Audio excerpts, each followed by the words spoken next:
kapan kita bisa menggunakan ketegasan, ya, dan bahkan cenderung memberikan ancaman, ya, manakala memang kondisinya menuntut akan yang demikian, ya, menuntut akan yang demikian.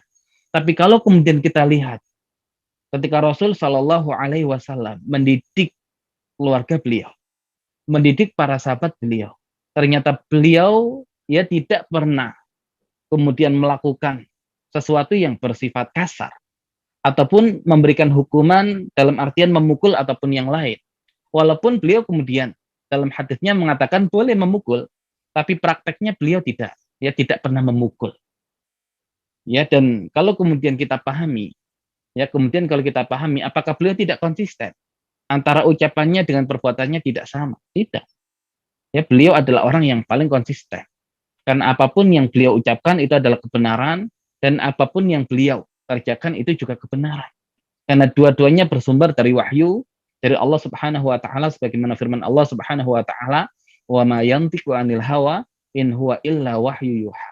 Tidaklah dia Muhammad berbicara dengan hawa nafsunya, akan tapi apa yang dia katakan adalah wahyu yuha, wahyu yang diwahyukan.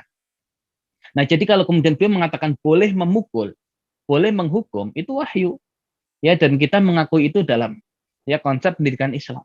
Tapi ternyata beliau tidak pernah melakukan itu dalam mendidik para sahabat. Nah, berarti gimana cara memahaminya? Ya, gimana cara memahaminya? Nah, kita ini ya sebagai orang tua seringkali ya kita dalam mendidik anak-anak tidak sabaran. Ya, cenderung kita mintanya instan. Ya, anak kita berubah dalam waktu yang relatif singkat, ya, dan kemudian melakukan hal-hal yang kita inginkan ya dalam waktu yang relatif singkat. Dan ketika mereka melakukan hal-hal yang di luar keinginan kita, ya kita kemudian marah, ya kita kemudian bersikap kasar, bersikap keras, bahkan cenderung mengancam dan memberikan hukuman. Nah, hukuman yang tadinya baik, tapi kalau kemudian kita tempatkan tidak pada tempatnya, ketegasan yang tadinya baik, kalau kita tempatkan di tempat yang tidak tempatnya, itu menjadi keburukan. Makanya kalau kemudian kita lihat, hukuman itu seperti obat. Ya, hukuman itu seperti obat.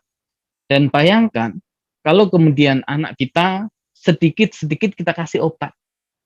Ya, mungkin ketika ya sakit sedikit kita kasih obat kemudian dia sembuh. Ya, sakit kita kasih obat dia sembuh. Tapi kalau kecenderungan ya sedikit-sedikit obat, ya, dan kemudian dosisnya terus kita naikkan, maka efeknya adalah sesuatu yang tidak baik bagi kesehatan dia. Ya, bagi kesehatan dia. Dan kenapa kita harus menggunakan obat? Ya, kenapa kita harus menggunakan obat? Yang kalau kita menggunakan obat, jelas ada penyakit. Kenapa tidak kita ya cegah agar anak kita tidak sakit? Nah, ini yang kemudian tahapan yang perlu kita hadirkan di awal. Ya, makanya ar-rahmah, al-hub adalah upaya kita untuk menjaga anak-anak kita agar tidak sakit. Dan kalau kemudian kita jaga agar mereka tidak sakit, maka tidak perlu kita kasih obat.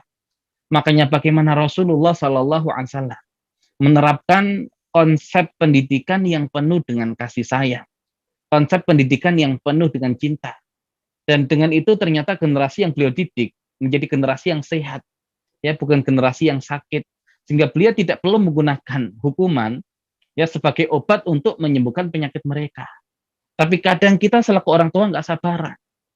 Ya, kita justru kemudian tidak pernah memberikan nutrisi yang cukup untuk anak-anak kita, ya, memberikan gizi yang cukup untuk anak-anak kita, sehingga anak-anak kita rawan terkena penyakit, dan giliran kena penyakit, ya kemudian langsung kita kasih obat, dan terkadang ya dengan dosis yang sangat tinggi, asal dia sembuh. Tapi kita tidak memperhitungkan jangka panjangnya, ya efek jangka panjangnya, dan juga urutan dalam pendidikan itu. Ya, makanya qaswah, ya sikap kasar, ya sikap keras, al-ghilzah gitu ya. Nah, itu kemudian terkadang bisa diterapkan ya manakala sudah terjadi penyakit. Tapi kalau belum terjadi penyakit, ya kenapa kita harus gunakan itu? Dan sebisa mungkin kita hindari terjadinya penyakit pada generasi kita dengan mengikuti konsep pendidikan ya yang sesuai dengan urutan. Dan apa urutan yang harus kita terapkan? Nah, itu adalah ar-rahmah wal hub. ya kasih sayang dan cinta. Nah, ini yang kemudian dicontohkan oleh Nabi kita Nabi Muhammad SAW, ya, sehingga dengan pendidikan yang seperti ini menjadikan keluarga beliau, para sahabat beliau menjadi orang-orang yang luar biasa tanpa perlu diberikan ancaman, tanpa perlu diberikan hukuman. Nah, maka kalau kita menjadikan beliau sebagai teladan kita, maka coba kita ya terapkan konsep ini dalam pendidikan anak-anak kita.